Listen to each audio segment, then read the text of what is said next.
స్థానిక సంస్థల ఎన్నికలకు సంబంధించి నోటిఫికేషన్ రిలీజ్ కావడం జరిగింది. దీంట్లో కాంగ్రెస్ పార్టీ ఏదైతే గత అసెంబ్లీ ఎన్నికల ముందు బీసీ కామన్ డిక్లరేషన్ ప్రకటించి బీసీలకు 42% రిజర్వేషన్ అమలు చేసిన తర్వాతనే స్థానిక సంస్థల ఎన్నికలు నిర్వహిస్తారని చెప్పి ఆ రోజు వాళ్ళు బీసీల ఓట్లను అభిమానం చురుకుని అధికారంలోకి రావడం జరిగింది. వాళ్ళు గత 10 సంవత్సరాల టీఆర్ఎస్ ప్రభుత్వాన్ని కూలదోసి వాళ్ళు అధికారంలోకి రావడానికి బీసీలను ఒక ఆయుధంగా వాడుకొని బీసీ ఓటు బ్యాంకును ఆ రోజు మలుచుకొని వాళ్ళ వైపుకు మలుపుకొని వాళ్ళ అధికారంలోకి రావడం జరిగింది.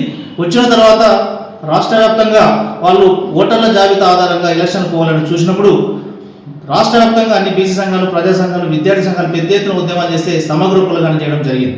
మేమేమంటే ఇన్ని రకాలుగా చేసి ఈరోజు మీరు 42% ఇవ్వకుండా 17%తో స్థానిక సంస్థల ఎన్నికల నోటిఫికేషన్ ఇచ్చేయడం మాత్రం బీసీ సంవత్సరంలో మేము తీవ్రంగా ఖండిస్తున్నాం. ఎందుకొరకంటే మీరు సమగ్ర కులగణన చేసి రిపోర్ట్ తీసుకొని దాన్ని అసెంబ్లీ తీర్మానం చేసి గవర్నర్కి పంపించి రాష్ట్రపతికి పంపించిన తర్వాత మళ్ళీ మీరు ఆర్డినెన్స్ తయారు చేసి జీవో 9 తీసుకొచ్చి ఇవన్నీ రకరకాల ఎత్తుగడలతో బీసీలను మోసం చేయాలని ఒక ఎత్తుగడలో భాగంగా ఈరోజు మీరు రకరకాల డ్రామాలు ప్లే చేసి చివరికి మీరు మళ్ళీ మీరు అనుకున్న ప్రకారము గత ఎలక్షన్లతో పోల్చుకుంటే మళ్ళీ దాని పర్సంటేజ్ తగ్గించి ఈరోజు మీరు నోటిఫికేషన్ చేయడం జరిగింది.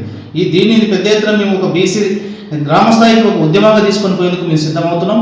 ఎందుకొరకంటే మేము మొదటి నుంచి చెప్తున్నాం, తమిళనాడు తరహాలో మీరు రాజ్యాంగ సవరణ చేసి 9వ షెడ్యూల్ పెడితే తప్ప దీనికి చట్టబద్ధత ఉండదని, మీరు అన్ని రకాలుగా మీకు ఇటువంటి సంఘటనలు భవిష్యత్తులో జరుగుతాయని తెలిసి కూడా కాంగ్రెస్ పార్టీ ఆ రోజు ఉచిత హామీలాగా మీకు సమగ్ర కులాన్ని చెప్పి బీసీలను మోసం చేసి బీసీల ఓటు బ్యాంకు అధికారంలోకి వచ్చి తర్వాత బీసీలను మోసం చేసే పరిస్థితి ఈరోజు దాపురించి మేము ఒకటే చెప్తున్నాం, రేపటి నుంచి ఎక్కడైతే స్థానిక సంస్థల ఎన్నికల్లో జనరల్ స్థానంలో కూడా బీసీలు నిలబెట్టి బీసీల సత్తాయితో చూపెట్టేందుకు అందరం సిద్ధమవుతున్నాం. రేపు ఈ స్థానిక సంస్థల ఎన్నికల్లో బీసీల బలమేంటో కూడా మీకు చూపించేందుకు పూర్తి స్థాయిలో మేము సంసిద్ధమవుతున్నాం. మేము మరొకసారి మీకు ప్రభుత్వానికి రిక్వెస్ట్ చేస్తున్నాం, మీరు ఏదైతే మోసం చేస్తూ ఈరోజు ముందుకు వెళ్తున్నారో ఈ ఎన్నికలే మీకు ఖచ్చితంగా మీకు గుణపాఠం చెప్పేందుకు సిద్ధమవుతున్నాం.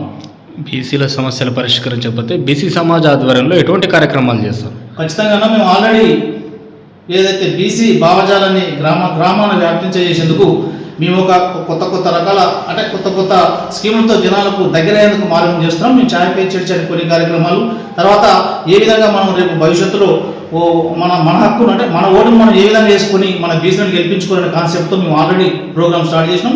మేము ఈరోజు ఏదైతే కాంగ్రెస్ పార్టీ ఎన్నికలను నుంచి మోసం చేసిందో దీన్ని ప్రతి బీసీ బిడ్డకు ప్రతి గ్రామ స్థాయిలో ప్రతి వార్డు వైజ్గా మేము మనకు బీసీలకు జరిగిన అన్యాయాన్ని అవమానాన్ని ఖచ్చితంగా మేము తీసుకొని వెళ్ళి రేపు ఓటుతో ఖచ్చితంగా కాంగ్రెస్ పార్టీకి బుద్ధి చెప్పేందుకు సిద్ధమవుతున్నాం.